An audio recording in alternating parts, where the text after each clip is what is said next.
હવે અહીંયાથી મહાપ્રભુજી બીજા બે ભેદ બતાવ્યા પુષ્ટિ સૃષ્ટિના, એક શુદ્ધ પુષ્ટિ અને બીજું મિશ્ર પુષ્ટિ. આ પુષ્ટિ સૃષ્ટિના અંતર્ગત ભેદ મહાપ્રભુજી અંતર્ગત છેક ભેદો બતાવે છે. કારણ કે પુષ્ટિ ભક્તોમાં પણ આપણને અનેક પ્રકારના ભક્તો જોવા મળે છે. ભલે પ્રભુની સેવામાં જ રુચિ રાખે છે, છતાં એને અંતર્ગત નાના નાના અનેક પ્રકારના ભેદો આ પુષ્ટિ માર્ગી ભક્તોમાં છે. તો એક તો શુદ્ધ પુષ્ટિ છે અને બીજા મિશ્ર પુષ્ટિ છે. તો શુદ્ધ પુષ્ટિ કેવા છે? તો કે જે પ્રભુની આજ્ઞાથી લીલો ઉપયોગી સર્વ સેવા કરનારા છે અને પ્રભુની સેવામાં પહોંચી પ્રભુના પ્રેમમાં જ આનંદિત થનારા જે જીવો છે, જે સહજ છે, ઉત્કૃષ્ટ છે, જે શુદ્ધ અને નિષ્કામ ભક્તિ કરનારા છે, એ છે શુદ્ધ પુષ્ટિ જીવ. બીજા છે મિશ્ર પુષ્ટિ જીવ. અને મિશ્ર પુષ્ટિ જીવ કેવા છે? કે જે લીલામાં હતા, ભગવત સેવા કરતા હતા, પણ ત્યાં કોઈ ને કોઈ અપરાધને કારણે ભૂતલ પર આવ્યા છે. એ મિશ્ર પુષ્ટિ જીવ. અને એ મિશ્ર પુષ્ટિ જીવમાં પણ ત્રણ ભેદ અંતર્ગત, બીજા ત્રણ ભેદ મહાપ્રભુજીએ બતાવ્યા. અને એ છે પુષ્ટિ જીવ, મર્યાદા પુષ્ટિ જીવ અને પ્રવાહી પુષ્ટિ જીવ. આ એક એક શ્લોકમાં એક એક પ્રકારના જીવોની ચર્ચા છે, જે હું સીધો તમને સમજાવું છું. તો આ મિશ્ર પુષ્ટિમાં ત્રણ ભેદ. એક પુષ્ટિ જીવ. તો પુષ્ટિ જીવ કેવા છે? કે જે સ્વરૂપ, ગુણ, લીલા આ બધામાં આસક્ત છે અને ભગવત સેવાને જ પોતાનું કર્તવ્ય જાણી અને કરનારા જીવો છે. જે પ્રભુના રૂપ, ગુણ, લીલા આ બધાને જાણનારા છે, એ પુષ્ટિ જીવ છે. મર્યાદા પુષ્ટિ જીવ જે કેવલ પ્રભુના ગુણને જાણે છે અને ગુણમાં આસક્ત છે. અને પ્રવાહી પુષ્ટિ જીવ જેની અંદર ક્યાંક થોડીક પ્રેમની કમી છે. પ્રભુ સ્વરૂપમાં આસક્તિ ખરી છે, પણ ક્યાંક પ્રેમનો થોડોક અભાવ છે, ક્યાંક થોડોક ઉણપ છે અને ભગવદ ગુણગાન પ્રત્યે એમને અજ્ઞાન છે, પ્રભુના ગુણોને જાણતા નથી, લૌકિકમાં ક્યાંક આસક્ત છે, પણ છતાંય હૃદયમાં ભગવત પ્રાપ્તિની આરતી છે. ભગવત સ્નેહ પ્રાપ્ત કરે છે આરતી કરતા કરતા, કે ક્યારે પ્રભુ મળશે, ક્યારે પ્રભુની સેવા મળશે. છે લૌકિક આસક્તિ છે, પણ હૃદયમાં એ આરતી પણ છે કે અમને ભગવત સેવા કરવી છે, અમારે પ્રભુને પામવા છે. અને એ હૃદયની આરતી કરતા કરતા એમનું હૃદય વિશુદ્ધ બની જાય છે અને ધીરે ધીરે એ ગુણગાન કરતા કરતા ક્રમે આગળ વધે છે અને એકવાર પ્રભુને પામી લે છે. તો આ મિશ્ર પુષ્ટિ જીવ છે. તો આમ દૈવી જીવમાંથી પુષ્ટિ અને મર્યાદા, અને પુષ્ટિ સૃષ્ટિના અંતર્ગત શુદ્ધ પુષ્ટિ, મિશ્ર પુષ્ટિના ત્રણ અંતર્ગત ભેદ: પુષ્ટિ, મર્યાદા પુષ્ટિ અને પ્રવાહી પુષ્ટિ. તો એ રીતે પુષ્ટિના ભેદ થયા. તો કે હવે મર્યાદા માર્ગી જીવનું શું? એ કેવા જીવો છે? તો કે આ મર્યાદા માર્ગી જીવો વેદ આજ્ઞામાં રહેનારા છે, પ્રભુની વાણીમાંથી પ્રગટ થનારા છે અને જ્ઞાન રૂપ જે વેદોક્ત ફલ બતાવ્યું છે, સત્યમ જ્ઞાન અનંતમ બ્રહ્મ, અને જ્ઞાન માર્ગે ચાલી જે જ્ઞાન માર્ગી ફલ છે એને પ્રાપ્ત કરનારા આ મર્યાદા માર્ગી જીવ છે. તો આ થયું દૈવી જીવનું વર્ગીકરણ. હવે છે આસુરી જીવનું વર્ગીકરણ. આસુરી જીવો કેવા છે? તો કે એ પ્રવાહી જીવો છે. લૌકિક પ્રવાહમાં જ એ લોકો આસક્ત છે. નથી ભગવાનમાં આસક્તિ, નથી ધર્મમાં આસક્તિ, એમને આસક્તિ છે સંસારમાં. અને ભગવાને એમને સંસાર ચલાવવા માટે જ પ્રગટ કર્યા છે. અને એટલા માટે એમને ગમે તેટલું જ્ઞાન આપવામાં આવે, એમની સંસાર આસક્તિ એમના ચિત્તમાંથી જતી નથી. એમને સંસારમાં જ રુચિ આવે છે અને એ જન્મ મરણના ચક્કરમાં પડી પુનરપી જનનમ પુનરપી મરણમ પુનરપી જનની જઠરે શયનમ, બસ આ જ સંસાર ચક્રમાં ચાલ્યા કરે છે. આ પ્રવાહી સૃષ્ટિ છે. અને આપણે જોઈએ છે સંસારમાં ઘણા એવો જીવો છે કે જેને ન ભક્તિમાં, ન દાન કર્મમાં, કોઈ સત્કર્મમાં, ન ધર્મમાં, કશામાં આસક્તિ ન હોય. એ કેવલ જગતમાં, સંસારમાં મોજ મજા કરવા જ આવ્યા હોય. અને કદાચ મોજ મજા ન હોય, જરૂર નથી કે સગવડતા હોય, વૈભવ હોય, એ જ મજા, એ જ લૌકિક આસક્ત હોય. કઈ ન હોય, ઘણીવાર એને વધારે આસક્તિ હોય. આસક્તિ સગવડતાઓ ને વૈભવ પર આધારિત હોતી નથી. આસક્તિ એની મનની વૃત્તિને કારણે હોય છે. જો ઘણી વાર ઘણા લોકોને પાપ કરવાના મોકા ન મળ્યા હોય એટલે એને કઈ પુણ્યશાળી ન કહેવાય. જીવનમાં ઘણા વ્યક્તિ એવા હોય, એને ઈચ્છા તો ઘણી હોય પણ ચાન્સ જ ન મળ્યો હોય. ઘણી વાર અમને ખબર છે કઈ રીતે મોટા થયા, નામ કર્યા, નાવા ગોટાળા, એ ચોખ્ખું કહે ને કે તારે કરવું તું ને તને મોકો ના મળ્યો. તો ઘણા એવા પુણ્યશાળી લોકો હોય કે જેને પાપ કરવાના અવસર ના મળ્યા હોય એટલે પાપ ન કર્યા હોય. ઘણા એવા લોકો હોય જેને પાપ ન કર્યા હોય એનાથી પુણ્યશાળી ન થઈ જાય કે એને પાપ તો કરવું હોય પણ પાપ કરવાનું સાહસ એનામાં ન હોય. ઈચ્છા તો ઘણી હોય પણ સાહસ ન હોય. અરે આમ કરીશ ને લોકોને ખબર પડશે તો શું થશે, નામ થશે, એટલે કરવું તો ઘણું હતું પણ સાહસ નહોતું. તો જેને અવસર ન મળ્યા ને જેને સાહસ નહોતું એવા વ્યક્તિને પુણ્યશાળી ન કહેવાય, એ પાપી જ કહેવાય. એને કરવું તો ઘણું હતું. તો એમ આસક્તિ એ સગવડતા ઉપર આધારિત નથી, એ વૃત્તિ ઉપર આધારિત છે. ભલે ગમે તેટલો મોટો માણસ હોય પણ એને ભગવાનમાં પ્રેમ હોય છે, એને ભાવ હોય છે. કેટલા આપણે તો જોઈએ કેવી સુંદર સેવા કરતા હોય, કેવો લાલ લડાવતા હોય, આપણને એમ લાગે કે ઠાકોરજી હજી આને ખૂબ વૈભવ આપે જેથી ખૂબ પ્રભુને લાલ લડાવી શકે. ઘણાની સેવા અને સત્કર્મ એના સત્કાર્યો જોઈને આપણને દુઆ આપવાની ઈચ્છા થાય કે અત્યારે ભલે આ ધનવાન છે, ભગવાન હજી એને ખૂબ ધન આપે, કારણ કે એના થકી કેટલા સત્કાર્યો ને કેટલા લોકોને લાભ મળે છે. આપણા આ આયોજનમાં કેટલા લોકો મનોરથી થાય તો કેટલા લોકોને એનો લાભ મળતું હોય છે. ખરેખર ઠાકોરજી તમને હજી ખૂબ વૈભવ આપે એમ આશીર્વાદ આપવાની આપણને ઈચ્છા થાય કે પ્રભુ તમારી પાસે ખૂબ કરાવે.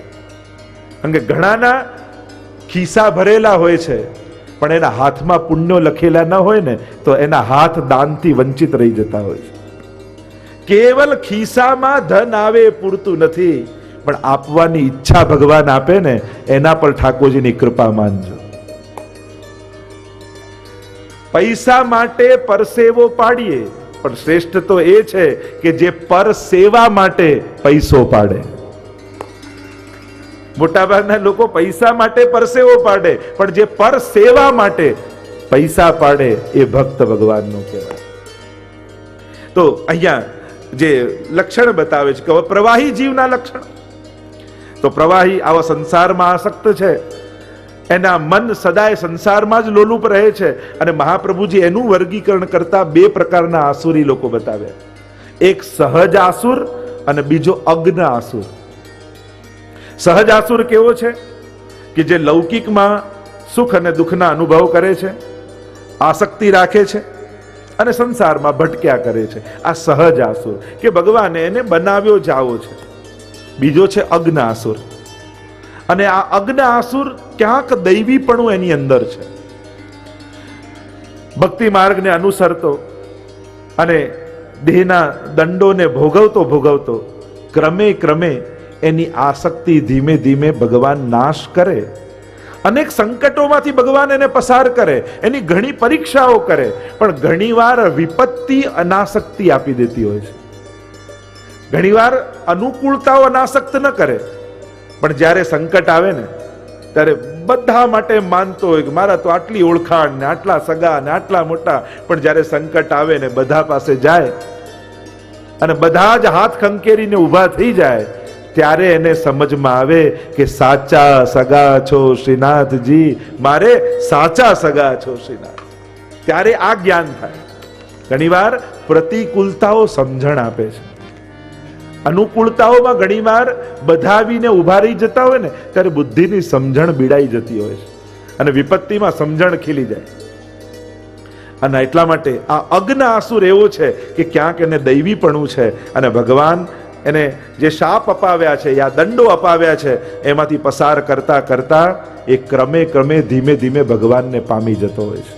તો અગ્ન આસુરની વાત કરી અને આમ આખું વર્ગીકરણ કરીને આપ્યું ને છેલ્લે મહાપ્રભુજી કહે કે આ દૈવી આસુરીની વાત કરી, એના વર્ગીકરણ બતાવ્યા, પણ એક વિશેષ પ્રકારના બીજા જીવો છે અને એને મહાપ્રભુજી ચરસણી જીવ કહે છે. અને આ ચરસણી જીવ કેવો છે કે જેના વિશે ખબર જ ન પડે કે આ છે ક્યાંનો. ક્યારેક થોડી વાર સેવામાંય બેસી જાય, ક્યાંક જઈને યજ્ઞમાં બેસી જાય, ક્યાંક જઈને ઉપવાસે કરી આવે, ક્યાંક જઈને એમ સંસારી જોડે બેસે તો સંસારી જેવો થઈ જાય કે આપણે ભગવાન ભગવાનમાં માનીએ નહીં હો, એવો છે. એટલે કે જેની જોડે બેસે એવો થઈ જાય. મહાપ્રભુજી કહે કે આવો જીવ તો સમજમાં જ નથી આવતો કે કેવો છે, એટલે મહાપ્રભુજી એને ચરસણી જીવ કહ્યો. કે એવો ચમચો હોય કે એનાથી દાળે હલાવી લો ને શાકે હલાવી લો ને બધુંય હલાવી લેવાય, એ બધામાં કામ લાગી જાય. અને એવાય ઘણા મળે, ઘણા કે આપણે તો કોઈને ખોટું લગાડવા નહીં દેવાનું. એટલે જેના જોડે બેસે એવા થઈ જાય, એના પોતાના કોઈ વિચાર જ ના હોય, અને બસ જેના જોડે બેસી એવી વૃત્તિ ધારણ કરી લે. મહાપ્રભુજીને ચરસણી જીવ કહે છે. તો અહીંયા અનેક ભક્તોના લક્ષણ મહાપ્રભુજી બતાવ્યા છે. એમાં 12 અને 13મા શ્લોકમાં મહાપ્રભુજી પુષ્ટિ જીવના જે લક્ષણ બતાવતા આજ્ઞા કરે છે. મહાપ્રભુજી પોતાના નિજ ભક્તોનો પક્ષપાત લેતા કહે, તસ્માત જીવાહ પુષ્ટિ માર્ગે ભિન્ના એવ ન સંશય. અને તેથી પુષ્ટિ માર્ગી જીવો જુદા જ છે, એમાં કોઈ સંશય નથી. આ દુનિયાનો જે પ્રવાહ ચાલી રહ્યો છે એવા પ્રવાહમાં વહેનારા અમારા જીવો નથી. એ કંઈક અલગ છે, એની સોચ કંઈક અલગ છે, એની કંઈક ભાવના કંઈક અલગ છે. અને આ પુષ્ટિ માર્ગના ગણિતો છે ને સાધારણ લોકોને સમજમાં ના આવે. આપણે કહીએ ને માંગવું નહીં ઠાકોરજી આગળ, જો માંગવું જ ન હોય તો પછી ભગવાન પાસે જઈને કરવાનું શું? એને એમ લાગે કે ભગવાન એટલે કામ કઢાવવા માટે જેની પાસે જવાય એનું નામ ભગવાન. કોઈ ન કરે તો આ કરી આપ. સારું થયું કે હું નાસ્તિક ન થયો, કારણ કે ભગવાન હશે તો કોઈ દી કામ લાગશે. ઘણા સાહિત્યકારોના આવી કવિતાઓ છે. તો મહાપ્રભુજી સ્પષ્ટ કહે, મારા પુષ્ટિ માર્ગીઓ જુદા છે. શું અહીંયા બેસેલા દરેક વૈષ્ણવને એવું લાગે છે કે તમે કંઈક જુદા છો?